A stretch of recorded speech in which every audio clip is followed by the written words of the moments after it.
the unofficial 40 from Soonerscoop.com. Featuring site publishers Carey Murdoch and Josh McCuistion, along with videographer Eddie Radosevich. It's the unofficial 40 on Soonerscoop.com. All right, welcome in, folks. It is a brand new edition of the unofficial 40 as we welcome in Eddie Radosevich and Josh McCuistion as well. I want to say we'll welcome in Josh McCuistion as I'm struggling here with some new equipment. Josh, how you doing today, sir? I'm good. I couldn't be more excited. I heard all that intro. I don't know what's changed in the world, but I'm excited about it. Maybe it's the hurricane that's driving down on you. All of a sudden, your life is going to end, but you get to hear the podcast for one last time. Exactly. It's a gift. I got to hear the audio right before I kicked over. And superstar of radio joins us, Eddie Radosevich. Josh, I know you don't want to hear this, but I drove down in a driving rainstorm this morning. No one cares. Your little sprinkles. Actually, when I was coming back from the station this morning, it was pretty bad. But like last time it did this, like the winds were like 60 miles an hour. So yeah, it's just a lot of rain. It was a lot of rain. I think Oklahoma City. I saw we've gotten over a foot of rain in I think 2 weeks. There was like a amber, whatever when your phone goes off and freaks you out. Yeah, I got that. That was happening this morning. That was really strange. So yeah, there was a flood warning in Oklahoma City. Like we're pretty much in the same spot. So yeah. I'm sure everybody in that area got it. I hate those things. Well, that is our new intro that we have. I feel like I have to go like Dave Portnoy here or something, and like we know what we're doing. Like just let us do what we do. So it's just like I appreciate. I don't know what I was thinking. Like opening up the board to, hey, what do you guys think about this? Because nobody is going to agree, especially when it comes to music. I mean, that we might as well just said, do you want Trump or Obama to do the opening? I mean, no one would agree. It would be impossible. We know who would have effed that up. See? You're a troublemaker already, Eddie. So, anyway, that's the one we went with. You want to, Josh, you can hear stuff, right? Yeah, I don't know what's happening. I'm a little bit at a loss for words about it. Like, okay, so this was the one that I thought would kind of calm people down, that would kind of play to that crowd that is used to like college game day sounds and stuff. Like this was and Eddie almost lost his mind when he heard this one. He hates it. It's time for the unofficial 40 from Soonerscoop.com. Featuring site publishers Carey Murdoch and Josh McCuistion. See, like that was kind of like a college football, college game day kind of deal. Very generic. It's at least we're not coming to your city. I hate that song so much. I do so bad. Who is it? Big and Rich? Yeah. God, they got to replace that thing. Like it's time. Have they not? No, it's still. Well, that's the thing. We barely get to watch College Game Day. It's been so long since I watched College Game Day. I guess if Lee Corso can still be on the set, they can still have a same tired ass song. Yeah, it is what it is. I don't think it's a very good show. This last year was the first year they didn't have Fowler, right? Yeah, and Reese Davis did a good job. I like I've Reese got no Davis, problem with him. But here's what sucks for me is the only thing that I consistently get to watch on Saturdays on ESPN was college football final. Because you'd get back from the press conference, you do the post-game show, you write your stories, you get stuff on the message board, and then you could finally kind of kick back and have a drink before you went to bed. And I actually, as much as people bitched about Mark May and Lou Holtz, like, they're so much better than Joey Galloway or whatever the hell they're going to have now. God. I was just getting ready to say, it's like you're so delusional by the end of the day when you're thinking that Mark May's doing a really good job. It's like you must be really tired. But it's not that bad. I really do enjoy the show. Well, not anymore. With Joey Galloway, you enjoy college football finals? No, I enjoyed the show when Mark May and Holtz were doing it. Good. I thought you... Because I thought I always thought what was it, like the judge or whatever... That was a pretty funny segment. No, that was stupid. That was the worst part about it. Like, I hated that so much. It just they ruined that show with that judge thing. Because there's always Lou Holtz fighting about something stupid. Well, that was the start of ESPN, like, going to, like, shtick, like, sportscasting. Yeah. Like, that was one of the first things I remember being like, what is this? What are we doing here? So, but it was just one little part of it, so you felt like, okay, I can overlook that's stupid and it's fine, whatever. Show me the highlights, yeah. Yeah, but I'm one of those people, like, I'll watch everything. I won't even pretend. I'll watch Galloway and those guys just because it's more college football. Well, what are they going to do now because they got rid of Danny Cannell? Like, they decimated their college football team. Yeah, and I mean, Trevor Maddich, is he going to be on there maybe? I like Maddich. He's okay. He doesn't bother me. I mean, well, you're an offensive lineman, so what do you know? Yeah, he likes that stuff, yeah. So that's, that's always going to play to me. But I don't know what they're going to... I guess I probably have a PR release somewhere telling me what the crew is for college football final. Hopefully they didn't get rid of it. I mean, that would be the dumbest thing. I'd rather have Joey Galloway than nothing. I'm trying to look and see if they have anything out there. I can't find anything. But the point was, we all debate what we like, what we don't like. We kind of know what we're doing. I mean, a little bit. I mean, our numbers are really, really good. So, I mean, we're gaining people. Since we started doing our our iTunes review segment, our reviews have skyrocketed, which is just... But it's not really helping because the only thing that makes that segment good is if you and see this is the crux. The bad reviews are the only thing that makes that a good segment. Like, everybody's so nice to us and they love the podcast so much. It's going to be boring if I just and now we're going to get bad reviews from some jackholes that just want to say, fine, if that's what our review page is going to be, if it's just going to come down to you saying ridiculous, insane things, fine. It'll make the show better. I'm all for it. Yeah, yeah. Do you think that is one of the few things, like the podcast is one of the few things our board almost unanimously agrees on? Yeah, it really is. The Scoop Like almost everybody podcast. on the board truly loves the pod. If they can find it on the board. I've not got an email from Sparks yet. Too. He's probably figuring Sparks, out I cannot help you if you don't email me. He's not going to hear this, but he's probably just trying to figure out how to... He's probably trying to figure out how to log on to email. I have always envisioned Sparks as the last human on the planet that uses like that MSN TV. Remember that plug-in device that they had? No, but it's probably something before it was just a keyboard that plugged into your regular TV, and it was dial-up, so you have the... Yeah. But like... Well, there's no chance he has a cell phone. Like, well, we were talking zero like, chance. Could he have a smart? Like that's the thing. Like if you're listening to this podcast and you're an old person, or if you own an old person, like if you all have parents, if your parents are old, I'm experiencing this right now with like old guys at the radio station. Teach them how to use an iPhone. Like that will change their lives. My mom and my dad are the least. I mean, they still have desktop. Like my dad still has a desktop computer. He has two of them.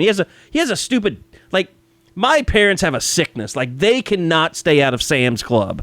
So my dad will roam the damn aisles at Sam's Club looking at computers still, like desktop computer. But now he has the all-in-one, like the screen and right. touch screen and all. And he thinks it's the greatest thing in the world. And then he has a damn Android phone, which you guys, Josh, you know how much I hate the Android people. But of which I am party. He likes the Android because he can tinker with it, even though he puts so much shit on there, it barely works. And I mean, he's the kind of guy that we were talking about this morning. Like people were on their WeatherBug. I love the WeatherBug app. Like the WeatherBug desktop app put so much shit on my dad's computer, it locked up. Like so much malware and scamware and all that shit. I would say WeatherBug is responsible for like 30% of PCs crashing. Like it's killed a lot of computers. It's the worst thing that anybody ever invented. I don't Eddie even know has no idea what what WeatherBug is. Eddie, WeatherBug, if you're ready to advertise with us, though, we're open. We're here. So anyway, done with my stupid rants. We love everybody. Sparks, email me. We'll try and figure out, even if you're on a Commodore 64. I don't know. Let's talk a little bit about what happened last night, which was crazy and insane. I know, Josh, you've even been down there in the Houston area trying to help out relatives and stuff, get ready for the hurricane. Was it Harvey? What is the hurricane? Harvey. Yeah, Harvey is coming. Stupid name. How are you scared of a guy named Harvey? Yeah, that's a stupid that's weird name. to me. They're going to get people killed. Harvey kind of sounds like a guy, though, that would maybe do a little blackmailing of his mom for like $5,000, and you see it on the news. He probably drives like a Buick LeSabre. Yeah, like a little. He's like a low-class con man. Have you ever noticed that, like, when you see people driving old Buicks, like, you just wonder, is their grandmother dead in a basement somewhere, and they took her car? It depends. If they're smoking cigarettes with the windows up, then you really know. I mean, there is such a I mean, that's like it never fails. When you see an old Buick, it's an old white woman, is a little overweight, and they're smoking. Usually, yes. I have a story about a grandmother joke that almost got me into a fight with a bunch of Arkansas fans years ago. It was before the Cotton Bowl, the Oklahoma-Arkansas Cotton Bowl after the 2001 season. And we're walking through, it was, that game was like a New Year's Day kickoff, like 10 a.m. Right. And I'm walking through, I'm down in the West End with a bunch of my buddies, and we're walking through this parking lot, and I drunkenly see one of those car magnets, because Arkansas fans, every one of them had a car magnet. Like it didn't, like, you could be driving a 7 Series BMW and have a damn car magnet on it. Like, every one of them. So I pull one off and I fling it. I'm not pretending I did the right thing, not trying to say this is me at my best, but I just toss it out. Well, this guy sees it, and I hear him. He's like, "Hey, you messing with my car, man?" And I turn around, and it's like him and 7 of his buddies. and it's a Buick. And I'm like, "Dude, did you borrow your grandma's car?" And man. They went nuts. And it just about was a big deal. Like, but I'm feeling pretty good. I had my buddy that was, I'm feeling, it would have been okay for us. But a bunch of police came and broke it up before it turned into something. But that's probably the closest I've ever been to, like, a windshield breaking. Like, it was going to be a very violent fight. Like, it would have been bad. On behalf of the Arkansas guy, I'm sure that's just strictly what happens through incest, though. I'm sure you have to, like, stick up for your grandmother because of different reasons. If you're sleeping with her. There's a lot of hot girls in Arkansas. I don't know how that happens. I don't know either. It's the South, man. Like, everybody thinks, like, you go to UT, it's ridiculous. You go to OU, it's ridiculous. You go to LSU, it's absurd. Like, it's the South. We're very, like, people don't appreciate in Oklahoma the amount of talent that just walks around all day, every day. Okay. I think we've done enough jacking around for at least now. I'm going to call it. Sure. Enough jacking around. Let's get to it. What I was trying to get to is you were busy last night, and Eddie was the first one that saw this Caleb Willis tweet about committing to Oklahoma, a running back, 2020 running back out of Jackson, Tennessee, which is where Eddie and there's nothing but trouble that comes out of that part. That's where Eddie and I stayed when we went to go see Jacob Phillips. I didn't even think about that. We stopped in Jackson and then drove through the next morning. But he commits to Oklahoma, and you see, like, there was never any eyeball emojis, and I immediately started thinking, this doesn't feel right. And you have all the usual suspects that you kind of follow, some, like the super fans. I think of, like, Michael Brock. Like, that guy, like, you see him like and share and every recruiting thing. He's like the normal kind of, he's not, like, crazy. He's just he seems like a normal guy. I'm trying to follow rules that we've established with Eddie and be a good example. So, like, but you see, like, the fans, liking it, but you don't see anything else. There's no coaches doing anything, and so it was there was something amiss. I'll put it that way. It seems strange. We all kind of deducted that there is something strange going on, and especially when you go to his rivals page and there's no Oklahoma offer either, and no offers. So Josh, you start reaching out at that point and find out what? Well, once upon a time, just to kind of start from the start, there was an offer on his page, and I had to go back in and remove it because, I had checked back when he claimed his offer, I want to say like in June, maybe even May, like this was a while ago, that he put out, I've got an Oklahoma offer, and I went and checked with my sources, and literally the quote I got was, "Who is that?" And that, so, I mean, don't get me wrong, sometimes coaches will be, or coaching staffs want to be careful, as far as, we like him, that kind of thing. You'll hear different stuff, but when it's that concrete, there's no question that something has gone wrong here. There's some link in the chain that didn't work. And I went back last night. I did just assume it. I was like, well, let me make sure that nothing's changed. Let me see on this. And again, same deal with the same, almost the same amount of response that it took me to type it was that guy doesn't have an offer. And I don't want to do this because, if the kid was listening or someone close to him, this isn't about embarrassing him. No, that's not what this is. That was the thing last night. Like you were out, Eddie was out, so I was putting up the main Scoop account, post about it, and I was trying to be very careful about what I said exactly. But I knew it was just, like, you don't feel good about it. Like, you never want to sit there, and especially a kid that's that young, and you know that he just doesn't really understand the situation, and it's probably going to be devastating, and you're probably going to have some a-holes that are saying horrible things to him, which I'm sure happened. And the kid's since deleted the tweet, but, like, as careful as I was, I still got attacked by some dude that was like, how could you treat a kid like that? I'm just like, look, we're trying to do our job, which is this kid is saying he's committed to OU. He's not, OU has not offered him a scholarship, so it's not a commitment. And that's all. I mean, we're forced to be put in that position. Nobody's yelling at the kid or, calling him stupid or anything like that. It's just we have to set the record straight in those cases.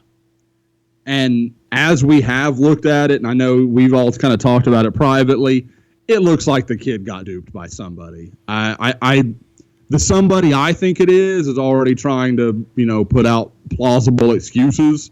But this is one of those things that we get into, and J.D. Runnels is talking about it with me on Twitter today. You've got to be careful who you trust, man. I mean, and I know we don't have a lot of recruits listen to this, so I won't get up on my soapbox, but listen to your high school coaches. Listen to guys like JD that have been down that road. I'm not going to tell you I know everything, but I've been around it long enough to offer some decent advice. But the main thing, if you're not sure, if you are not 100% sure you have an offer, you don't have an offer. Like, coaches, when you've got one, they will leave no doubt. They will talk to you. They will stay in frequent contact with you. There's no if you've never spoken to a school, you don't have an offer. You just don't. That's the easiest way to understand yes or no. Josh, you put it, I think, the best way that you could possibly can on Twitter, and it was, I'm just going to read the tweet that you put out. Recruits, if you aren't the one talking to a coach, you might be getting hustled. If coaches want to talk to you, they will talk to you, not a go-between. I mean, it's a pretty simple concept. You don't need a handler to talk to coaches for you. Yep. And nobody's going to get you a scholarship out of thin air. Yeah, nope. Handlers cannot make your film better. And that it's always kind of a funny misconception as well with Rivals. It's like, well, I got to get on Rivals to get all these offers when you just need to be a good football player to get offers, right?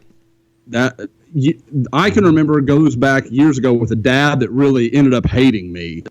And we're having the conversation, and he's wanting to know why I don't have him rated in my state, top 50 or whatever.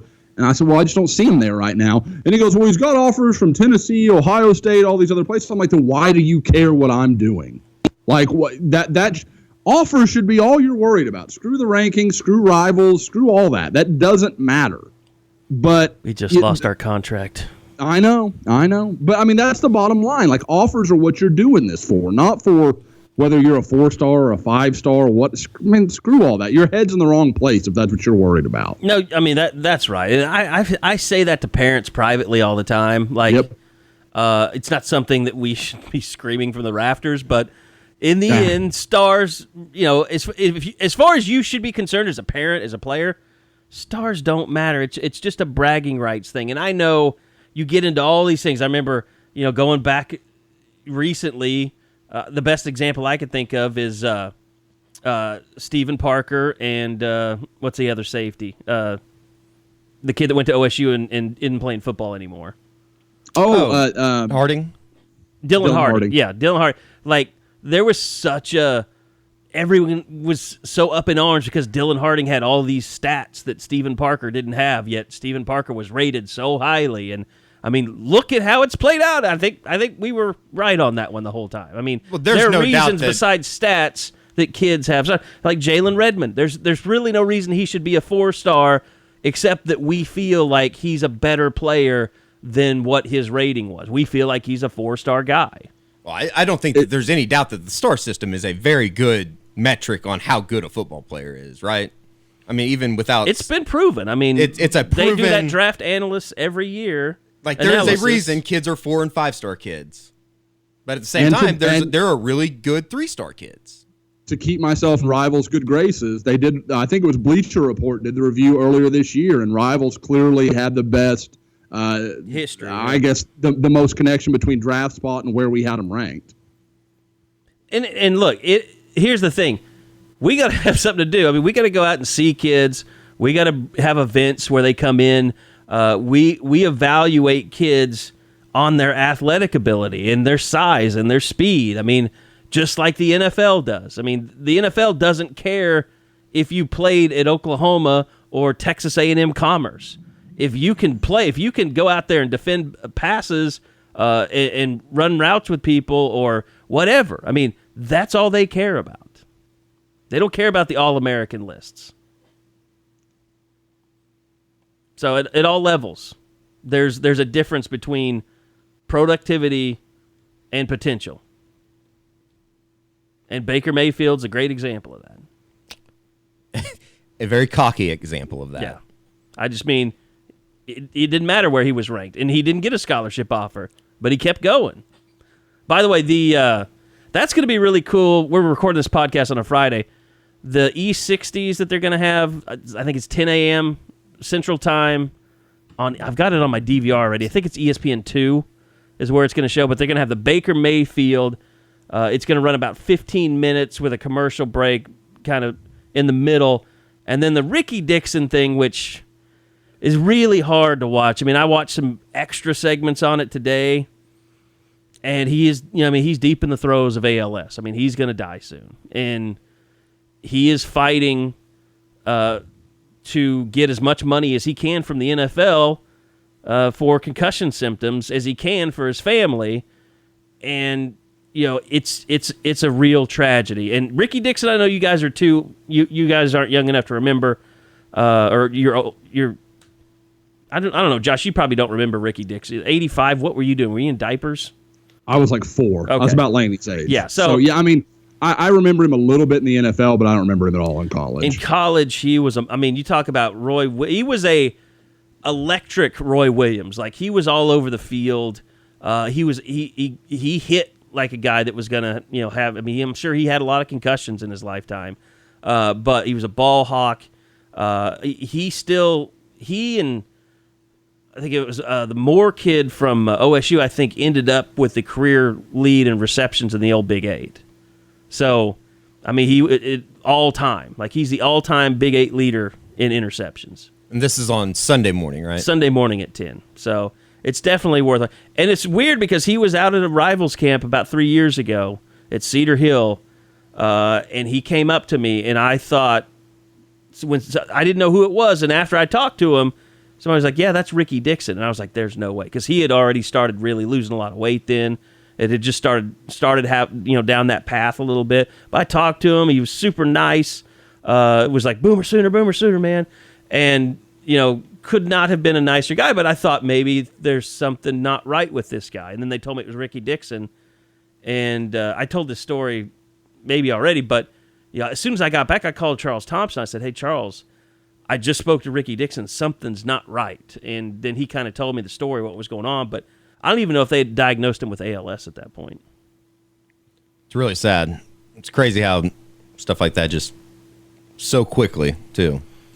For those listening that are interested in this, I see an 8 a.m. E60 on ESPN and then an 11 a.m. on ESPN2. So if anybody wants to listen, just kind of free pub for ESPN. I think they're dealing with it on Outside the Lines today, too, at some point. Okay. They were promoting that. So I think they're talking about NFL concussions and families that are going through that kind of stuff, and they even have some interviews with some guys that are just now being diagnosed with early onset Alzheimer's and stuff like that. So anyway, so one thing that we didn't get to last week that I know Eddie wanted to talk about was the facility tours that we took. They are now, everybody's in there. they're not practicing on their practice field yet, which is not good. And I asked Lincoln about that yesterday. He said that they just got the grass in too late, and we had a lot of rain here in Norman, as they were trying to install that stuff, so that pushed them back. But he was like, they won't even be on that before they go to Ohio State. They'll still be on the rugby fields. I mean, he said yesterday, hopefully at the early part of this season we can get on it. It will be interesting with as much rain as we've gotten, I would have to think that helps the growing process or maybe I don't know if it doesn't speed it up or not. I don't know how that would work because I guess you can't really get out on it and cut it or whatever you need to do. Yeah. I'm not a horticulturist like Lincoln Riley said he wasn't either. So, but it's nice. It looks good. It looks beautiful. What do you think they would do if somebody just was out there hitting wedge shots, just taking So you're chunks saying of the you brought ground? your clubs with you today? God, they might actually have a sniper that would take you out if you did that. That'd be pretty cool to hit your driver off the Owen Field surface. Just hit wedges, taking real big chunks of the land. Hit a nice little sandy off the grass. Yes, that would. I think you would actually. Joe C would actively come after you and stab you. Maybe he'd just send Joe C Jr. I think they'd be right to. I think you'd be that evil to. You'd probably deserve one in the back of the head. Yeah, but the facilities tour that we got, it was the second time I'd been in there, but they had really, got the wraps and everything on it. The walls covered. The red room. We've been in that more than anything so far. I mean, we go in there every day now. But the locker room, just Eddie, you can say this because I've been kind of commenting when Texas was putting up all their stuff, and I kept saying that's not catching up or that's not going beyond anything that's out there. Like you walked into OU's locker room after seeing the pictures of Texas. I mean, it was awesome. No comparison in your eyes. I know, and I just think that the coolest part about it, and I guess I haven't seen the entire Texas locker room, but from everything that I've seen, the thing that makes OU's locker room so cool is it's so open. It's a big oval almost with lockers going all the way around. And then, they do have... It's very spacious. They do have one big row in the middle, I guess, but the middle area is wide open. It's very, I guess, homey would be the... It's very modern. More modern than I thought it would be. A lot of TVs. I thought the player lounge was cool. The part that I thought just really put it over the top was all the wall wraps and everything that kind of goes into the wee too deeps here and the there. The stuff that you don't really notice, but you notice because it's there, I guess would be the best way to say it. Like the stuff on the walls. Well, it's funny because they have they have the weight room. It's got a big glass deal, and they have a TV wall there. I don't know who would be there to watch. It's almost like that's just there for show. Yeah, it's it's just for commercials almost. It's a TV wall. It has multiple televisions all hooked together. Maybe that's what the same thing that shows on the scoreboard outside on game day. I don't know. That would have been a good question to ask. I could see them. Well, I guess during the summer months, they probably have Sports Center on or whatever during the afternoons, and then I'm sure during games they'll have old highlights and probably the actual broadcast or whatever. And it's cool too because they have the actual countdown to the UTEP game. Then they'll have the countdown to Ohio State. The players see that. That's every day. What you see every time you walk out of the locker room is a live virtual countdown clock. And there were some things they didn't take us into, like the coach's locker room. Or the offices on the second floor. Or the offices on the second floor. So, yeah, I feel like the media should have at least been able to see Lincoln Riley's office. I think, do they just want to have this mystical prestige about only the select few get to go in and see it, or maybe? I mean, it's building that way. Yeah, it's nuts. Though.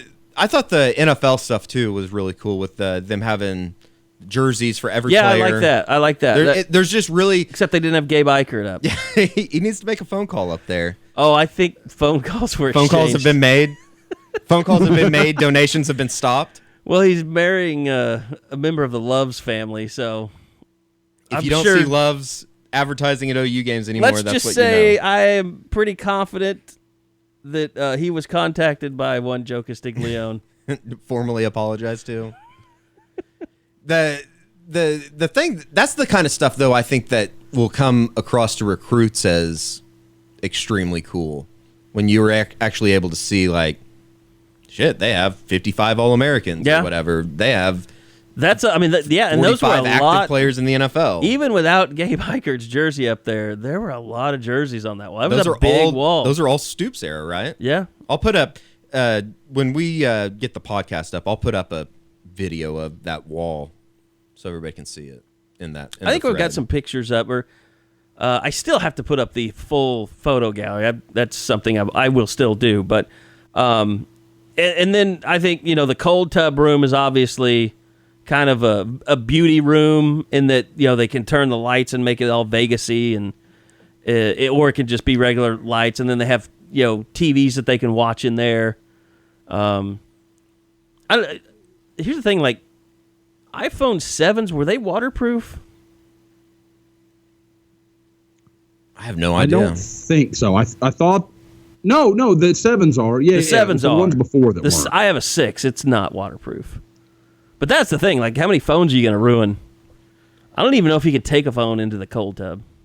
But I thought I've seen guys do that in the past. Yeah, I think they do. I think it's just one of those things. It's like everybody lives with their phone so much now. I think that's almost like always got to have it. Yeah, it's pretty much a part of me. So, although that seems like a man card violation. Taking your phone in any kind of a spa where other men are, or a bathroom. I don't know. Like, you should never, for any reason, take a picture in a bathroom. Yeah, that's kind of weird. Especially, probably not. You should probably. And I didn't take any pics of the bathroom. I didn't even go in it. It's just a bathroom, bunch of showers. You're not missing. They don't much. have anything. They don't have like. It's TVs like going in the. It's like going into an airport bathroom. Yeah. Yeah, I don't know if they have TVs on the stall. On walls. the stall in front of you, or I doubt it. They don't have. Do they have a? I don't even know what you call them. Guy that stands in there and puts soap in your hand. An attendant. Yeah, an attendant. No, that'd be funny if they did. Make the trainers do that or something. But other than that, like, they have an entire therapy pool that just has a treadmill on the bottom of it, which is kind of cool. Yeah, so like if you blow out a knee and you want to start working on range of motion. And then they have TVs in there. But yeah, the training room was just kind of the training room. I mean, it's a very nice training room. Yeah, you could say. Everything's very nice, but they certainly have, beauty elements. Like the indoor field is really cool. Like Joe was telling me, you can't throw any balls or kick any balls in here. And I was like, oh, poor Baker, like that. He's like, it's not for football. He's like, because we had a soccer kid come in here and kick a ball into the lights. But he said it wasn't a. He tried to say that I guess it was a guy, so it was just like some other athlete from another sport. That I was going to say we know soccer ball. We know what cut Title IX's going to make if we need it. So other than that, the really cool thing that we really didn't get into in that tour, what they have in there, is that 40-yard dash thing. Yeah, because it's got a pressure plate underneath the surface to where it can tell, like, your launch angle and your velocity and how much force you're stepping with. A lot of science through the 40 yards. Into it. And then it has the laser timers that come up and stuff, but they were kind of broken. That will be interesting to see how they use that for Pro Day. I'm sure that Malcolm Kelly would have liked it. Yeah, why you got to bring that up?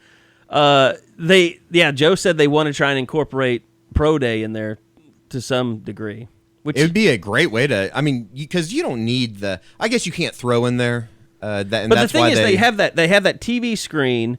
So as you're doing your 40, it flashes it all on the TV screen. Yeah, it's really cool. And then now they have, like, it's like kind of like that opening vertical thing, but you actually jump up and touch something, but it's all computerized, like how high you jump. I didn't catch Joe C say it, but I would imagine that not too many schools in the country have that. No, he said they were the first. Okay, yeah, then makes sense. So it was a cool tour. It's a great facility. I can't see how one kid would go in there and not be like, yeah, I'm coming here. Yeah, and then they take you across the street and they tell you that's where you're going to live for a year at Headington. At Headington? Like, I still don't think that there are very many schools that can touch what Headington has to offer as far as just a facility to live in. Well, the other thing is, like, when you're on the practice field As long as you lock your door.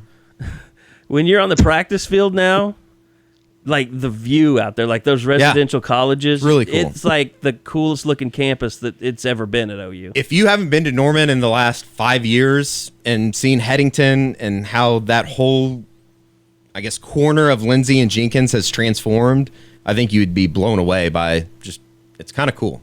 Not like that engineering building over there across from Campus Corner. Yeah, weird one. It's a little different. It's all the same. It's It's all the same, like brick and stuff, which I think is cool. But yeah, I mean, but it's beautiful. I mean, it is like when you think college campus in your mind, that's what you envision. Yeah, it's really nice. And I it's one of those things that I've always thought is kind of unique about Oklahoma is the stadium is literally in the middle of campus. Yeah. Now the only thing to know is what it's going to look like when they do that northeast corner where the Bud is. Yeah, because they're coming up with a master corner plan for that right now. And that already looks different just with the trailers taken out. Yeah, had been accustomed to just seeing all the trailers and all that kind of stuff. So it has really they did a really good job of it, and it's kind of cool to see it finally have taken shape. I guess there's no more projections to it. Let's get Josh back involved. I think we've talked enough about facilities, but Josh, in terms of recruiting, now you're starting to see some more offers going out, 2019 kids specifically. And let's face it, I know we're going to touch on this real quick about the Caleb Willis thing. There is a system in place for official offers to go out. So I know that whatever recruiting person he was using was kind of ripping the NCAA for that, but look, there is a system in place, and kids get offers at a certain time. Now, could they move it up for juniors? Yeah, but they're already going to have official visits for juniors, so I don't think you need to start getting into official offers, written offers for sophomores. I mean, that to me is just getting way out of bounds. Well, because people don't think about how that impacts things, because basically, at any given time, you could only have enough offers out, or if you had to be responsible for every offer you make, if we send this official offer out, we have to accept you. Well, then you get into, we can literally only have 2 offensive tackle offers out at a time, because if both of them take it, then we can't offer this other kid from the local high school that we kind of like too. That's a great point. Yeah. So there's a lot of stuff that people don't think about. There's so many. Because one thing forces another. Like, I love the early, signing period, but it's going to have impacts that I haven't thought about yet. I mean, there's ways that's going to get used, and people are going to find, the Nick Sabans and Urban Meyers of the world will find a way to exploit that. I mean, they'll find a way to make that work to their advantage, and that's kind of the stuff people don't think about. So, yeah, I mean, I saw that too where, schools need to either not be able to make an offer or, whatever. If you just said, okay, schools, you can't make offers anymore, no more verbals, only counts once they're official. Okay, fine. Schools would find some other way to word that. Well, we didn't offer him, but okay. So, and if you're going to take that just become stance, like committable pledge or something like that. It would just be a different wording. They would just find some loophole around it. And if you're going to take that stance that, the offer shouldn't be legit, then what are you recommending committing for? I mean, if they're all bull, then what are you talking? That again, I could really, really go off on that because the handler guys make me sick. But it's just one of those things where you got egg on your face. He either A, got fooled, which tells me he doesn't know enough about what's going on, or B, just flat out lied to the kid and got caught with his hand in the cookie jar on that. Because I'm sure that's what it was. You're the fool. I'm sure he lied to the kid to make it look like he got him that offer. Right. Yep. Dangle it out like, look what I'm doing for you. I'm doing so much. I've worked Oklahoma and they gave you an offer. I mean, and this kid he doesn't even have. I mean, he's not like the kid that they got out of Texas. He's not Jason McCoy. No. The best way to put this is if you're handlers that claim offers that they got so-and-so an offer, maybe the biggest scum in the world. Well, and people wonder why we Carey, we were talking about it earlier in the pod about why, we needed to come out and say, hey, this isn't right. Well, think, OU fans are like, oh, well, that puts OU in a bad light if they want to recruit that kid. How do you think OU feels about that kid claiming an offer that he doesn't have, and then they have to go in and try to explain to Jace McClellan? Yeah. Like, no, you're our guy. We promise. There's nothing we're telling you that's not true. This thing didn't happen. And they have to go in and explain that. And it gets even more complicated because they can't just call Jace McClellan.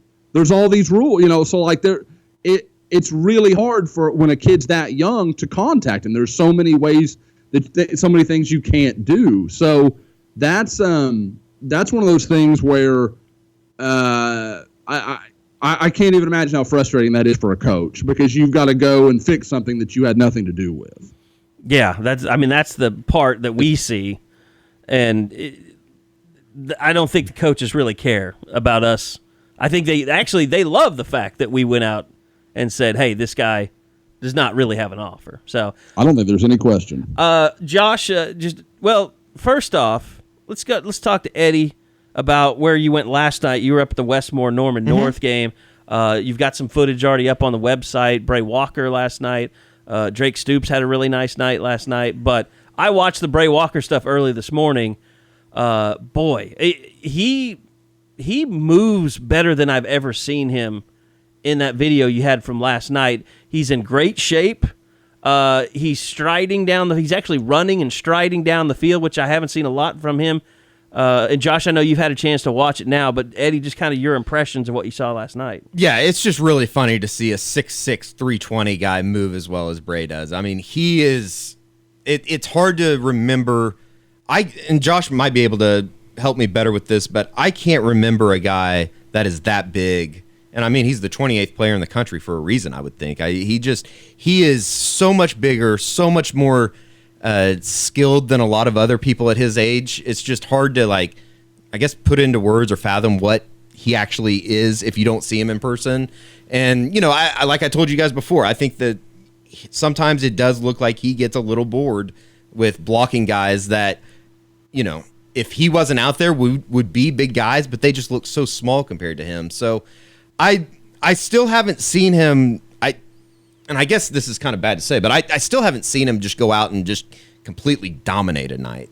And I don't know if that's just he needs to light a fire under his ass or what needs to happen. But, you do see glimpses of Brey Walker being a dominant player, but there are some times when he gets, I think, a little bit lazy and might get off of a block early and the guy makes the tackle 6 yards down the field rather than, closer to the line of scrimmage. But we never were able to see him go against Cole Mashburn last night, and that was that's what I was going to ask you. That was kind of my big reason for going. Cole up on the line? Yeah, but they were on opposite sides. Okay, so he was on Brey's on the sure left by design. Yeah, and Mashburn was on the other side. I mean, you think in a scrimmage, of course they're going to play each other, but and you would think they were playing a lot of guys out of position and stuff last night. I mean, it was the first or second scrimmage of the year, so it really didn't mean a whole lot. They only played one. The starters only played one quarter, but it was still good to see. And Brey is.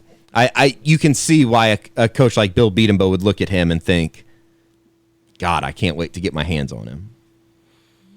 Well, and you also you got to see Drake Stoops last night, who did some really nice things. I know he had a long catch and run. He's a great player. He is a great high school player. I have no problem saying that. I think that he can go play somewhere. Can that place be Oklahoma? I don't know, but I mean, he is, for as not tiny, but as small as he is in stature, he makes just about every play that you could think of. And he makes a lot of plays on the outside. He's not just like a slot guy. He will go up and get the ball. He will make plays inside the slot and make moves on kids. He had a really nice 35-yard touchdown run last night. The kid he's a football player. He's a great high school football player. Although, here's the thing, Josh, what do you take out of Drake in kind of the playoffs last year when Norman North gave Union all they wanted, beat them in the regular season, right? Mm-hmm. Yep. And then they kind of they stick Trey Brown on him in the playoffs, right? And he kind of locked him down a little bit. No, he had a couple touchdown passes or touchdown receptions in the state title game. Okay, Drake did. In fact, Drake was him and Marquardt were the reason they were still in that game. Yeah. And Charlie Kolar. Charlie Kolar was really good. Yeah, I'll be interested to see what happens to him at Iowa State. Iowa State loved him. He's a good player, man. He needs some weight, but he's every bit the player that George Kittle was. No doubt. No doubt. I mean, George Kittle is balling out player for the 49ers in preseason so far. Yeah, he's going to – obviously he's going to make the Hopefully team. He got drafted. Get Blake Bell kicked off that team. No kidding. How ironic would that be that George Kittle from Norman boots Blake Bell, who, was not seen as a tight end, and George Kittle was completely overlooked by OU and pretty much hated by OU fans for no fault of his own. Yeah, he was. I did a bunch of. I think I did 3 Norman High games that year for Sports Animal, and I always came away impressed with him. He did a little bit of everything for him. He's really good, like at high point in the ball. He was a receiver for him, but he was a good player. Yeah. Well, Drake is just coming along at a perfect time because you see more and more teams, and I'm thinking more of, and this is a lot for Drake, but you look at the NFL game where more and more you're seeing these teams go with these little wide receivers, the Danny Amendolas, the Wes Welkers. I don't mean to make it a white guy thing, but that's some of the best examples you can think of. Yeah. Here's Josh, this is what's funny. No matter where Drake Stoops goes, as long as Bill Belichick is still in New England, what are the chances he ends up with the Patriots? Well, look at Cole Beasley with the Cowboys, 5'8", 180, and that dude's like him. Really a good player for them. Ryan Switzer. He's with the Cowboys. The Nelson Spruce guy for the Rams that really was good before he hurt himself last year in training camp. He kind of was one of the stars of the Hard Knocks last year. Man, I hope Cooper Rush beats out Kalen Moore or whatever his name is. Kellen Moore. Hey, I don't have any hate for Kellen Moore because he's about the only reason my Colts scored against the Cowboys. So, that's nice play there, Kellen. Yeah, that was pretty strong. So anyway, I'm sorry I sidetracked you. No, you're fine. No, you're fine. But it's just one of those things where there is starting to become a role for guys like that when it used to be, oh, you're too small or you're not, a 4-4 guy. If these guys can run routes and they can do the rub routes and do all the little things, basically the dirty work of a slot receiver, then Drake Stoops can have a role. I think if he can go out and have another year like he did last year, do it with a different quarterback, it wouldn't shock me at all if he started picking up some, like Kansas State, started to kind of climb that ladder of recruiting programs that hit Oklahoma a lot. I wonder, have you heard, is Leach giving him any notice? No, not to my knowledge, and Washington State's always paid Oklahoma pretty good attention since Leach got there. So that's that would be a really obvious fit. That's a really good one to bring up. But yeah, you can go through a bunch of, and you look at some of the schools that haven't offered him, and you're like, what are you waiting for? You guys mentioned, Charlie Kolar and Iowa State. What are they waiting for? You know what? Drake Stoops. You know what'd be a real kick in the gut is like if Cumbie and Dykes came after him and took him down to Fort Worth. TCU. Yep. I'm just thinking of the Leach system, Yeah. I just want to see Gary Patterson do the in-home with Bob. That would be classic. They actually, Showtime needs to set up, or HBO needs to set up a documentary with in-homes with Bob. Run it after his kids sign. Yeah, Bob just sitting out in the backyard, cooking up on the grill, and Coach comes in and can you imagine like Coach Leach on a visit, like how meandering and random he would be? Like he would probably forget that he's actually recruiting the Stoops boys or something.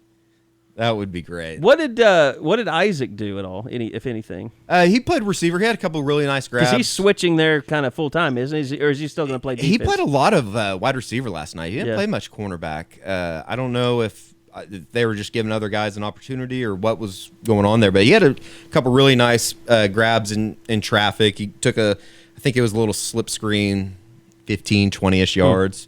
So Norman North is going to still be really, really good. And Ryan Peoples can throw the ball. He has a really good arm. They're going to be able to move the ball against people. I don't think there's any doubt about that. They're going to still be one of the better teams over here on the west side of the state. Now, tomorrow you're going to head over to BA to see Broken Arrow and Union. That's a one that I've been looking forward to for a while. Ever since Josh and I went up to see Broken Arrow play during the spring, and Andrew Rame and Derek Shaw, that whole group of kids, I really almost kind of bought into BA a little bit with what they got going on up there. I think they're going to take a really nice little step, but it's going to be tough to go against a Union team, Josh, that I know you have said many times you think this is a Union team that could be one of the better upper echelon of Union teams, which anybody that knows history of the East Side dominance between Union and Jenks, that kind of makes you pause for a minute. Yeah, I think, you look at this Union team, and they have legitimate Division I talent, and in some cases, multiple Division I players at every spot on their roster. It's safe quarterback. That's the only spot where you could say, and at Union, that's never been a problem. It's never been like, the quarterback cost them the season. There's never been Jenks that situation. Union, they find a guy who can, they find a guy who can do the job. That maybe not a superstar, but is good enough to play the position. And in several cases, they've had guys that weren't highly regarded by people like myself, but were really, really good high school players. So we'll kind of see how the quarterback situation develops. But, you look at the running back, they've got a guy that's already got 5-6 offers in the 2019 class in Darius Boone.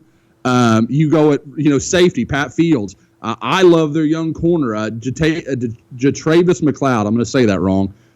They've got a linebacker with an Air Force offer. Jordan Kelly's obviously an OU commitment. They've got another D lineman, Darius Murdoch, that's a 2019 guy. Yeah, exactly. Is he a white guy or black guy? Because there are black Murdochs and white Murdochs. But same spelling. If you guys want, you want to claim distant cousins, that's all right. He was really good during the spring when we saw him. Or he was very impressive, I guess would be the best way to say it. And it blew me away how much bigger he's gotten, Eddie. You remember we saw him last spring, and he was kind of this gangly DN looking kid, and now you're like, that dude's a D tackle. It wasn't like bad weight. He just put on 30 pounds as a big dude. So, just one of those things. But yeah, I think Union has a chance to be real. They may be 3 touchdowns better than anybody else in the state. That's how dominant they are. And I say that as a guy who thinks BA, I think BA is going to have real trouble tomorrow on Saturday. But as the year goes on, they'll get better and better and better because they're real young. They have a lot of guys who haven't played a lot. But, Eddie, can you think of a team we went and saw that in the last 4 or 5 years that was bigger up front? They're huge. They are massive up front. Considering that Andrew Rame and a couple of those kids are sophomores, it was very impressive. I think that here in a couple years, you're going to see that Broken Arrow. They're really... I know that anybody from the east side of the state or anybody that follows 6A will say that they've heard this for years, but I feel like Broken Arrow is right on the verge of becoming a really dominant power up there, and it's going to be interesting to see how that all kind of comes together because I really like David Alexander and what they kind of have going as a program. They have some of the nicest facilities. It just seems like that they are on the verge. They just need that big win over a one of the 2 powers over Jenks or Union, and it just hasn't been the same since Devin Thomas fumbled that punt or fumbled the ball. Well, you say Union and BA, and did you guys see that Devin Thomas has made his way out of prison? He's free. I saw that. Served 2 years of the 10 that he was sentenced to. I'd be interested to see if he tries to go JUCO or does something. Well, that was my thing. Go right now to Independence Community College. Yep.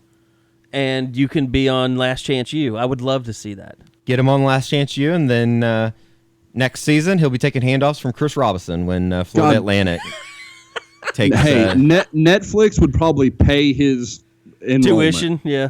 Just to have the chance to see that storyline play out. He's probably too late now. Probably.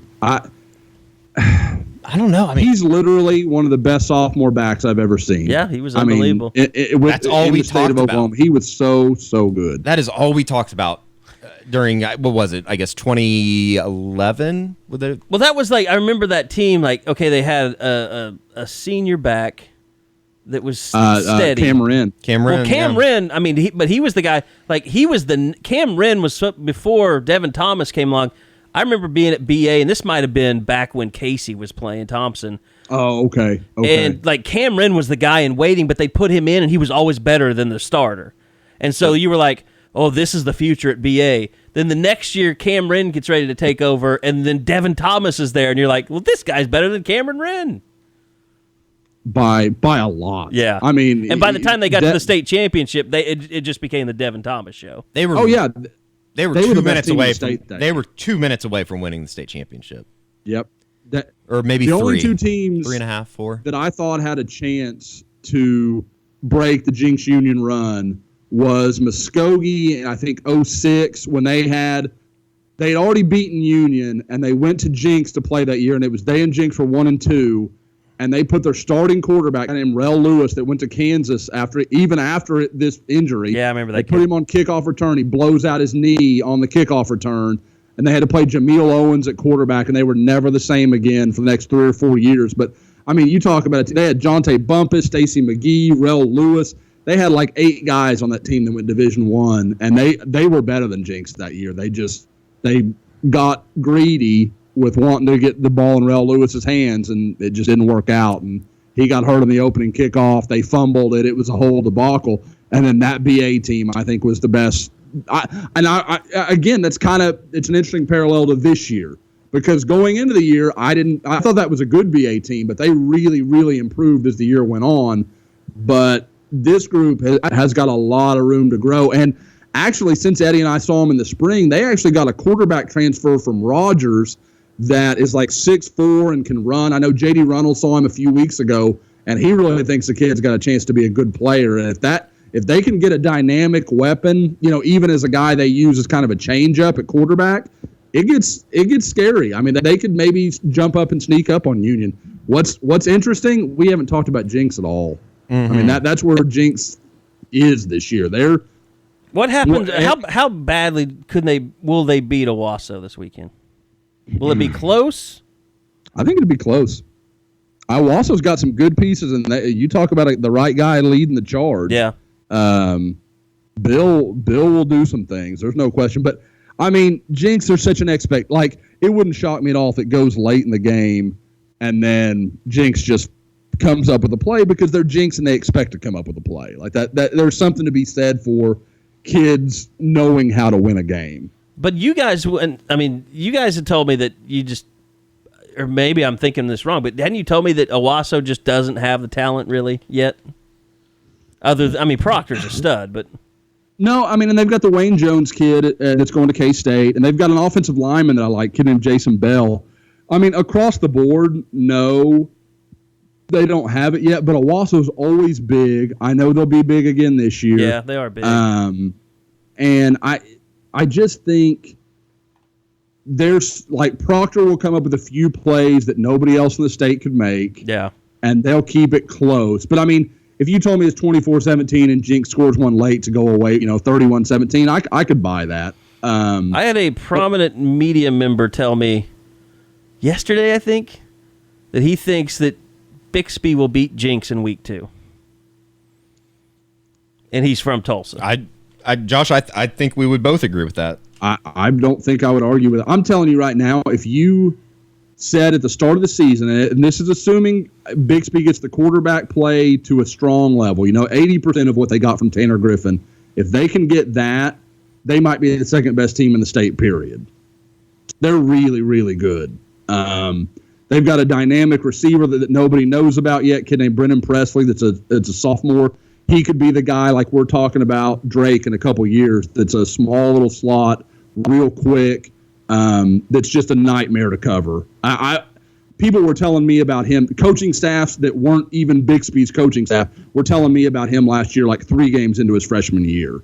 He's really, really good. And then you throw in, they've got 3 Division I offensive linemen.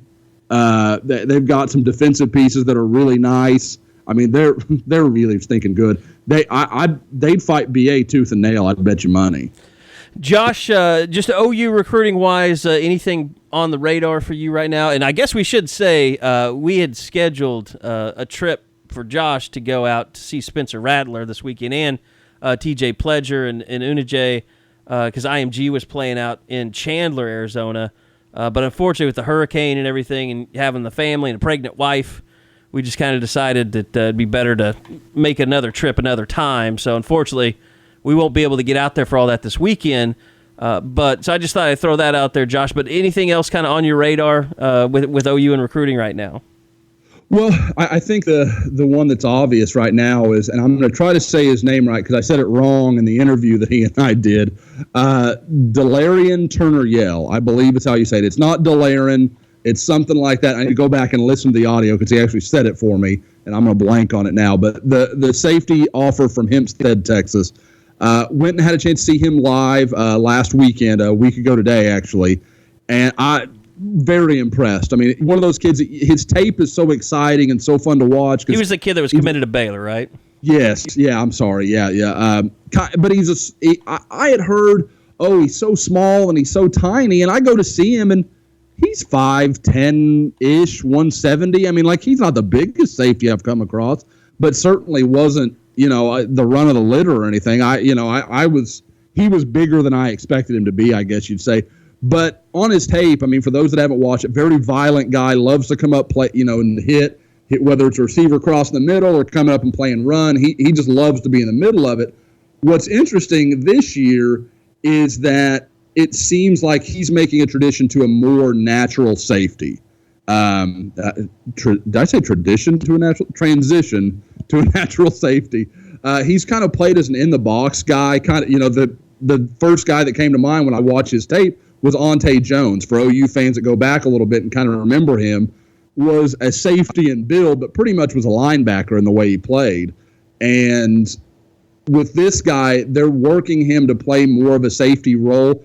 And, man, I just love the way he plays it back there. He plays like a guy that's still in the box. He wants to be real aggressive, attack the ball. He's going to have to learn to play center field. That'll be a process for him.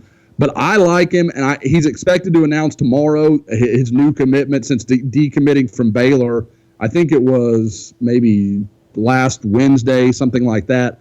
And I think everybody has a good reason to believe it's going to be Oklahoma. I'm thinking, you're describing him, I'm thinking like Brandon Everidge, too. There is, in just the reckless style of play. Eddie, when I sent Eddie the video, Eddie was like, "You're lucky he didn't you're lucky himself." Yeah, you're lucky to take you out.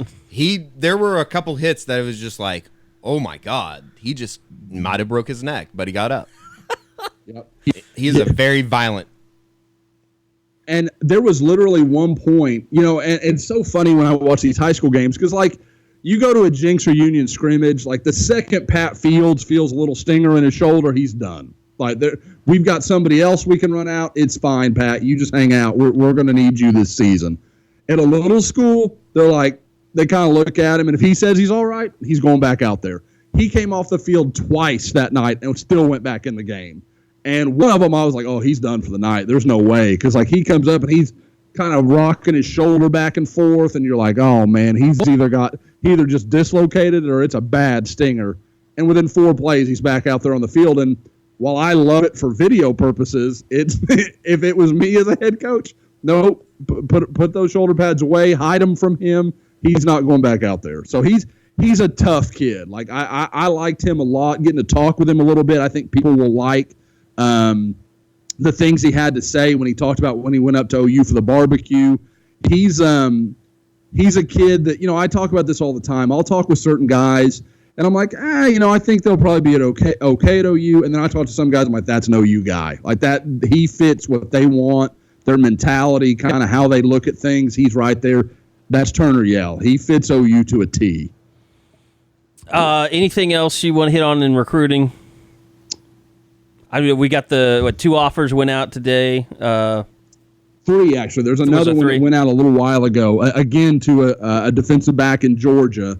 I believe Jalen Perry, DJ Turner, and I can't remember the third one. I've been sitting here trying to rack my brain. I know Eddie posted about it. Jalen Phillips. It's all on the board. Yeah, Jalen Phillips. Yeah, Jalen Phillips. That's exactly right. So, it's pretty clear that, and these are all 2019 guys. So, Oklahoma fans that may be thinking Oklahoma's doing something in 2018 or something's happening. This is all 2019. Oklahoma getting, staying ahead. And it is a little scary when you think about it. I mean, Stephen Parker's going to leave the program. Will Johnson, this is his senior year, right? Yep. Yeah, because he came in as a sophomore. So he'll be gone. Jordan Thomas will be gone. So I'll say this. I mean, Eddie, the star of the camp, I think, is becoming the star of the camp, the guy that I don't see how they're going to be able to keep him off the field, Parnell Motley. Absolutely. Every time we've talked to a defensive guy, it's been Piedmont made an interception. And I don't think it's like Jordan Parker's playing terrible, but it's like, to me, the way that they're describing it, I'm picturing like the next Derek Strait, like a guy that is just always around the football. It's just unbelievable when you talk, even to Mike Stoops. Like, you talk to Mike Stoops, he can't stop gushing about Parnell Motley. Yeah, and Caleb Kelly kind of said the same thing on Wednesday after we talked to him. It just sounds like that it's not a situation of they're just going with the guy. It's Parnell Motley has won the job because of how he's played through the first month of preseason. And I think that, he has been the talk on the defensive side. Can we say, is there a guy on the offensive side? Would that be CeeDee Lamb? Yeah, but here, let me stay on defense for a second because I kind of want to tie this into the offers that are going out today, especially at the safety position. But look, they love Robert Barnes. That's pretty obvious. But I think that they can probably see that, you know what, we need to load up. I mean, for a while, Josh, they were loading up on corners. Now it seems like they realize, okay, we need to bring in more safeties in this program because not only are they missing some, but they've had some misses at that position too. Well, yeah, and you guys talked, kind of tie in with and losing Will recruiting. Well, yeah, that, but also the talk about Ryan Jones maybe doing something different as far as not something different as far as where he's playing. But I thought you guys were checking on some buzz that he might be not working exclusively at safety lately. Failure on my part, because even Eddie reminded me. Oh no, I brought it up wrong. No, that's fine. I failed. I should be called out on it. Mike did say that they're trying to move some guys around. I think he's included, but they're so thin at linebacker. Curtis Bolton basically is backing up all three positions with John Michael Terry out. He's going to be back, and that was kind of yesterday the big thing that I kind of got Mike to admit. Yeah, Kenneth Murray's in all likelihood going to be starting, just because John Michael Terry's been out so long. But he said, we need to get John Michael Terry back. We need to have another body there at middle linebacker. Emmanuel Beal will, it's going to be weird because he's going to lose his job every time they go into third down or long yardage. So you're going to see Emmanuel Beal running on and off the field a lot this year. But, at the safety position, I think Robert Barnes, that's the only guy you look at and you say, yeah, that's a guy in 3 years that might have or 2 years might have a spot locked down. He's on that Stephen Parker track of, you have a pretty decent freshman year, you're probably going to start for the next 3 years. Yeah. Right? I think that Chance Sylvie's still a guy that Kerry Cooks talked about him a little bit on Wednesday. I saw. Okay, I wasn't over there with Cooks. That he's a guy that has really, really impressed them, and I think that he might be the underlying or under the radar type guy at safety that not a lot of people are expecting much from, but could end up playing a lot. And did it sound to you like they're still toying with maybe having Will Johnson play some nickel? Yeah, a little bit. I think that maybe that depends on how Robert Barnes comes along. I think, yeah, and I think that, it's kind of like the wide receivers and the running backs that I don't know how much you really know what you got until you throw them out into the fire, and you better learn the first week because you're getting all the fire in the second week up in Columbus. Yeah, but I'll say this. I mean, secondary now as it stands, I think they're in really good shape. They're better. They are better than they were a year ago. Oh, there's no doubt. There's no Dakota Austin on this defense. Burn. I mean, if you think about it, if you were going to have a Dakota Austin on this defense, who would it be? Kenneth Murray? I mean, who is that your weak link right now? Yeah. You can live with that. He's a young guy that's learning. Right. And you got two other linebackers on the field at all times. Yep. With him. And it's crazy, Carey. I hadn't really thought of it that way. You were talking about Emmanuel Beal coming off the field. He's literally going to come off the field in the situation that he's most tailor-made for. Yeah. But, I mean, I understand. But you know what? There's no question. You put Caleb Kelly on the field. It's just funny. That's the way it works. Here's the thing. If Caleb Kelly worked exclusively at the Sam or exclusively at the Mike or exclusively at the Will, he would be your best linebacker. He would win the job at all three positions if that's all he did. I truly believe he could be a great middle linebacker. Caleb? Yeah. He's one of those guys that if you wanted to put 25 pounds on Caleb Kelly, he'd go be a good defensive end. He's that kind of gifted. Now, do I think that he certainly has a role that's best for him? Yeah. But he's just one of those guys that's very, very good and very versatile, and you could use him in a variety of ways. That's why you want the 5 stars, because they're going to find a way to succeed because they're so talented. Well, and you mentioned CeeDee Lamb, Eddie. I do think that is the guy that's really starting to emerge as the potential it as a true freshman on the offensive side of the ball to really become an impact guy. Now, we've seen it, and I talked about this the other day. We can go through the years, true freshman wide receivers and how they've done, or even redshirt freshmen if you want to. Kenny Stills is the most successful true freshman wide receiver of the modern era. After that, it's probably Malcolm Kelly, because he was remember Ryan Broyles had to sit out the year after the credit card deal or the gas station thing. But even him as a redshirt freshman, that was 2008. That was when they went to the national championship. You still had Jermaine Gresham. You had Joaquin Iglesias. You had veterans that Sam could look to. And I'm just reminded if Malcolm Kelly had stayed for an extra year, you would have had him in 2008. I was really surprised to read the Fearless 20 and Josh's predictions and go through those. I was really surprised that Kenny Stills did not have a 100-yard game his freshman year. He had over 87 yards in 4 of the last 5, I think. And then he had 3 for 86 in the Big 12 championship game against Nebraska. But that was surprising that he didn't have a 100-yard game. But that's the thing with freshmen. I mean, it is never an easy,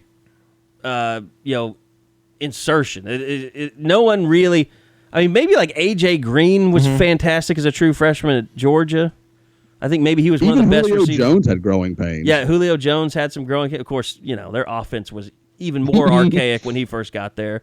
But I'll say this. The one thing that CeeDee Lamb has that nobody else had, and Eddie, don't jump across the table and start a fight, is that he's got a 5 years of a senior quarterback that is returning Heisman Trophy finals. Now, Sam Bradford won the Heisman Trophy in 2008, but I think it's a lot better for CeeDee Lamb having a guy like Baker than it was for Broyles, just because you look at the options. We've talked about it all the time. Sam had Jermaine Gresham. Mark Andrews is not Jermaine Gresham. He's a really good player. He didn't have him his senior year, though. No, because he got hurt before, too. But I'm saying in 2008, when Brian Broyles was a freshman. Oh, yeah. Like, Joaquin Iglesias is a better receiver than anyone they have right now in terms of production-wise. Manny Johnson is about what they've got now. Ryan Broyles was getting ready to be college football's all-time leading receiver. God, I wish you wouldn't have taken your hat off. Your hair is just everywhere. I know, my hair. I think I have head lice. I'm just kidding. I'm just getting ready to kick you out of here. So, I'm really interested to see how this CeeDee Lamb stuff works with a quarterback like Baker. And the fact that you really need that guy to step up. It just kind of goes back to everything that we've said. And I think we've reached that point of the preseason where you can't really dissect it any more than we have. But a lot of what Oklahoma is going to do offensively, in my opinion, is based off of an offensive line that seemingly will be able to block anybody and everybody. Yeah, and then do they have a running back that can be special? It's going to be interesting. I think more so than having a running back be special, they just need a running back that isn't going to put the damn ball on the ground. Yeah, because as you pointed out before, that's something that P. Ryan and Mixon did not do.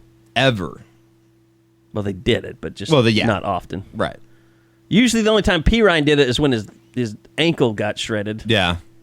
And I just think that they have so many options, or the offensive line gives them so many options to do a lot of different things that it's going to be interesting to see just kind of how it all fits. And I think somebody posted on the board a couple weeks ago was what is the offense going to look like? And on its face, I kind of thought, wow, what a dumb question that is. But the more I thought about it, I kind of find myself wondering what the offense is going to look like. I think is it going to be more power stuff, or is it going to be Mark Andrews focused? Or? I think you can go power and then highlight Mark Andrews' ability, if he's healthy, to more do play a lot action of stuff. Right.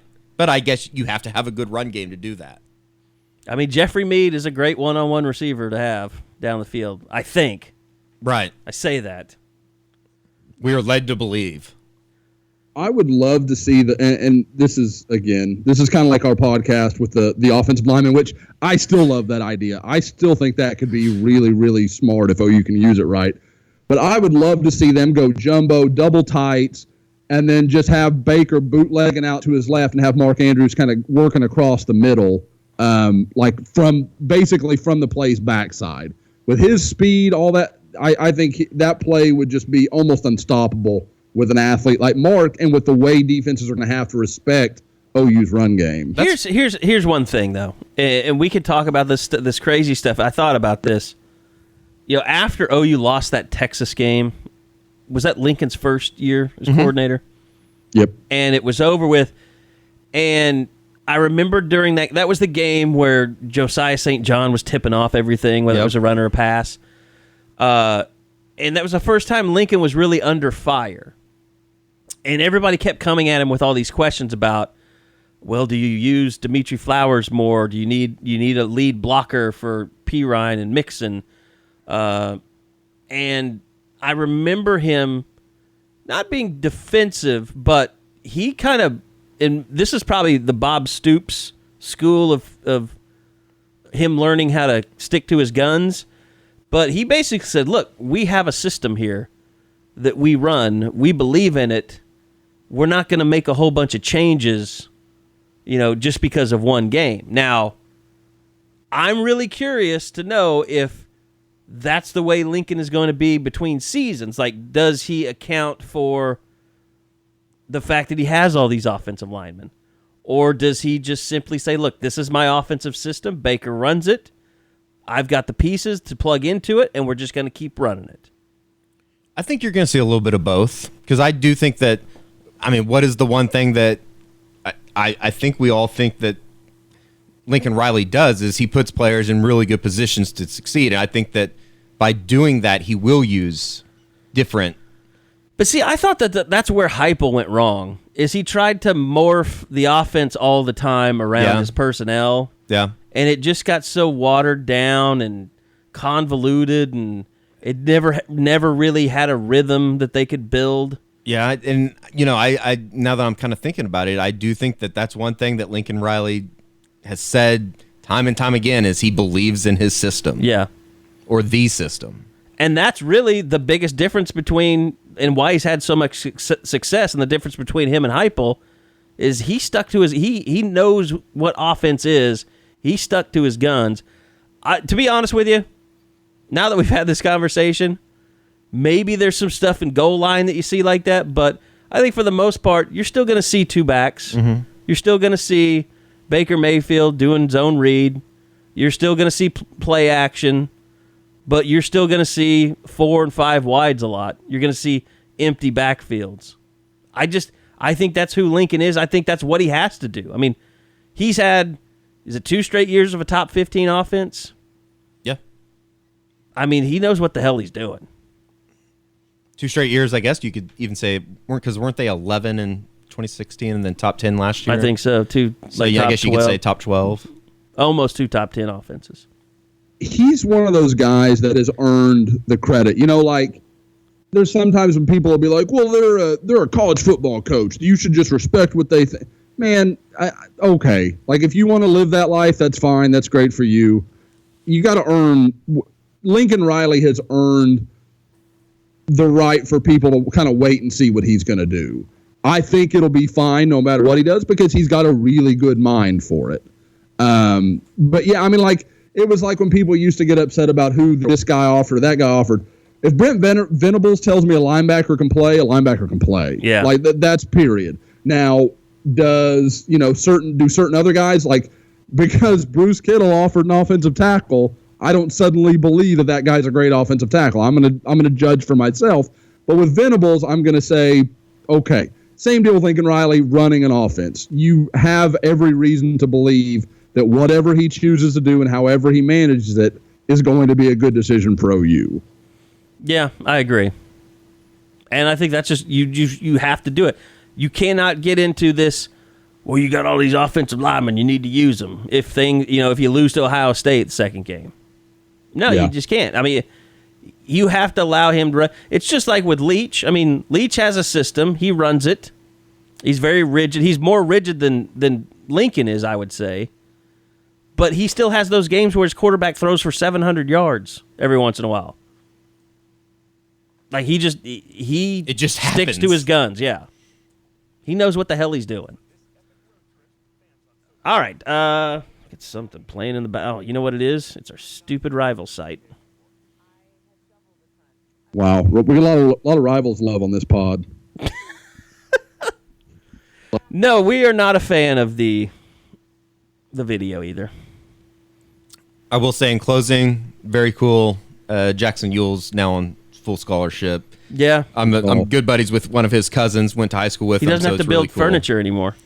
I was going to mention something about that on Twitter, and I was like, I don't know if this is like supposed to go under the NCAA eye or whatever, but because like Baker is his roommate. We'll give him a free shout out. Baker is his roommate, and every once in a while he will Instagram out like furniture by Jaxon Uhles. Give him a call.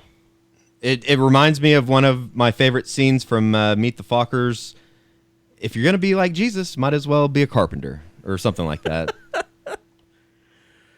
By the way, did you see 44 design? Did you see who we talked to at the end of practice yesterday? Did you see who they brought in, Eddie?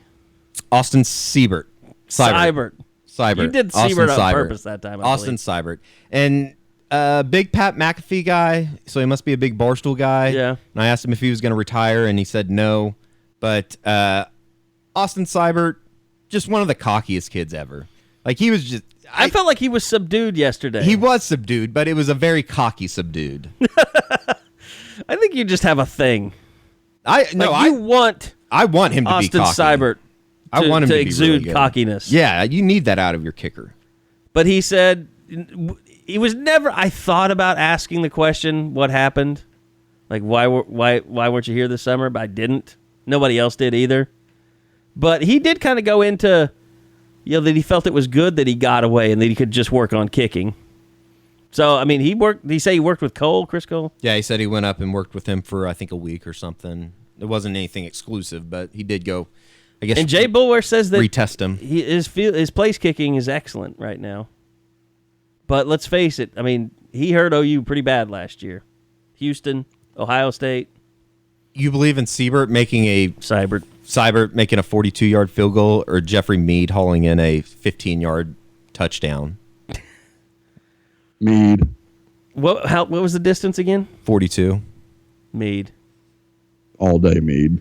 And the thing Mead was, can he catch. was not that. He was really good as a freshman, but remember everybody started the rumors about, he's got plantar fasciitis or something. It was like, and then it was his leg got. Yeah, is that when he got it? People started the rumors his leg had been amputated. And sign me up if you can find a kicker that has an amputated leg. I want. By the time they played in the college football playoff, he was awful. Yeah, he was. And I still think I won't say this to Jay Bulwer's face, but to not allow the Swiss disease to take over punting duties is a mistake. Rees Munchow.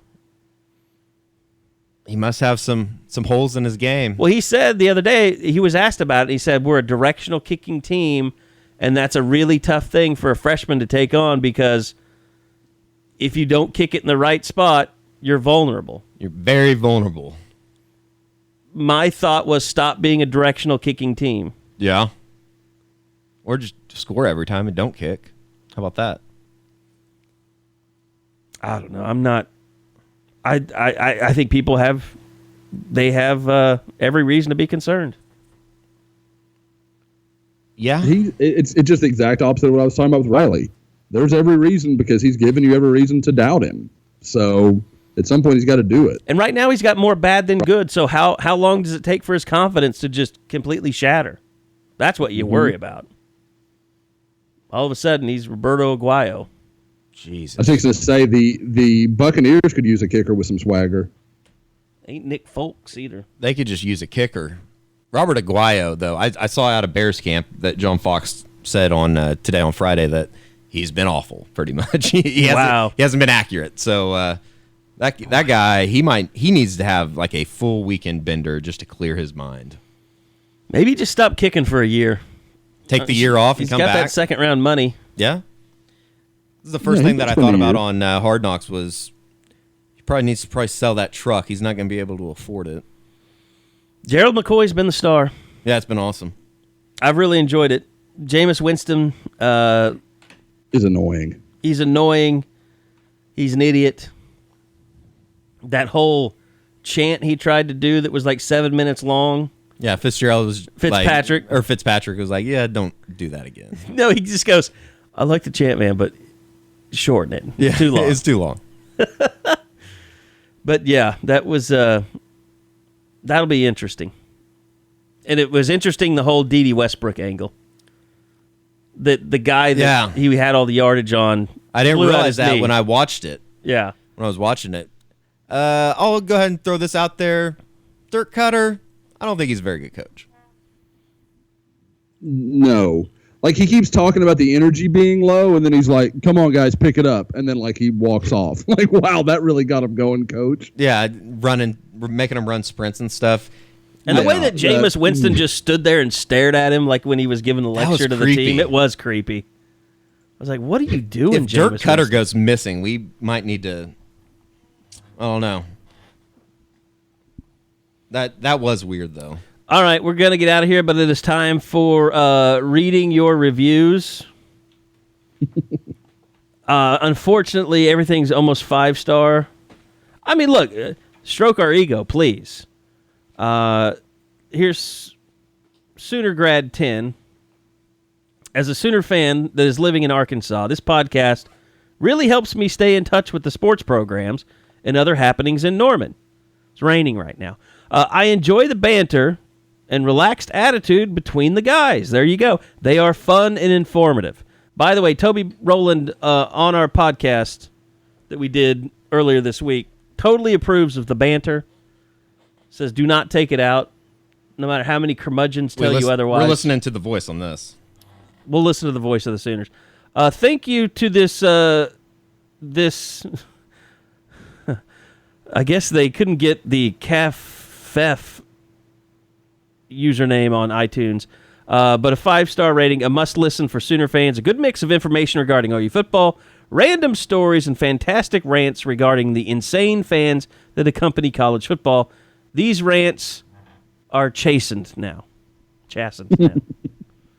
Chastened. You've had it.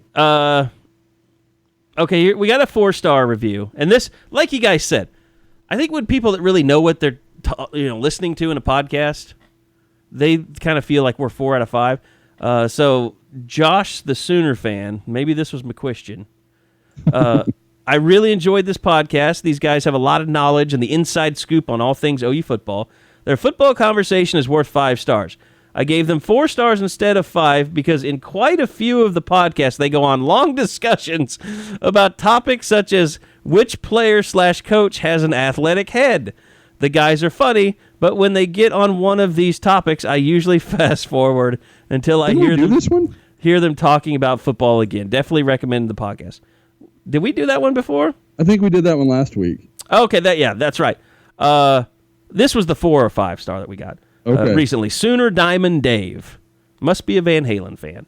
I love I'll edit. I love the podcast to hear what the Carey, Josh, and Eddie bring with Sooner recruiting and what's going on inside the program. Josh's information on future Sooner recruits is stellar and provides valuable insight on who the Sooners are targeting. I love hearing about his daughter, there you go, and trying to get her to talk on the podcast. Carey is the glue to the show and keeps the rhetoric from going too far off the rails. I don't know if that's true. He is a foodie who loves everything from Taco Tico to fine Mexican and Italian dining. Also love him on the Sports Animal. I'm still trying to understand Eddie. I love his insight on all Sooner sports and gets the scoop on this is really long, is going on inside the program. He's direct and to the point. He makes statements that sometimes offend, and he doesn't care what anyone thinks. He sometimes uses colorful language that's really unnecessary. He and Sam Bradford are boys. This is a total recap of our entire podcast, which is a plus in my book. Overall, I love the podcast and will share with Sooner fans to listen. Keep it up. P.S. Love you, Eddie. Summary, DNL, did not listen. I'm pissed that Natty's for Patty didn't come up in Eddie's. I mean, if we're going to fully review everything about all of us, I think that's what should happen. Yeah, he didn't get any credit for Nat. I mean, my Taco Tico rants and... Seriously. By the way, funniest thing, literally as you're reading that, Carey, and you got into the part about, him liking, listening to Lanie. Lanie is home with me today because school is canceled here in Houston. And does she want to talk on the podcast today? She was sitting 2 feet away from me, and I was trying to get her to talk, and she will not. She looks at the microphone like it's the Black Plague of death. She does not like it at all. Tell her that if she sings into it, maybe like a Disney princess will come visit her. She is back downstairs now. We have there are puddles outside, and she watches a show called Peppa Pig where you only jump in puddles if you have your boots on. So she just demanded that Tiffany put her boots on, and I'm guessing she's putting her boots on as we speak. To go jump in puddles. As soon as we're off the pod, I will be jumping in puddles in my rain boots. So just a heads up to everybody. So how does she handle like thunder and stuff? Really good. Okay. She sleeps. It was raining this morning when she woke up, and she slept till like 9, and she never sleeps past about 7:15 or so. So don't you have one dog that freaks out? No, our dogs are both pretty good about it. We have one who is a spaz about a smoke alarm. He will jump on the bed in the middle of the night if a smoke alarm goes off. He's a crazy person.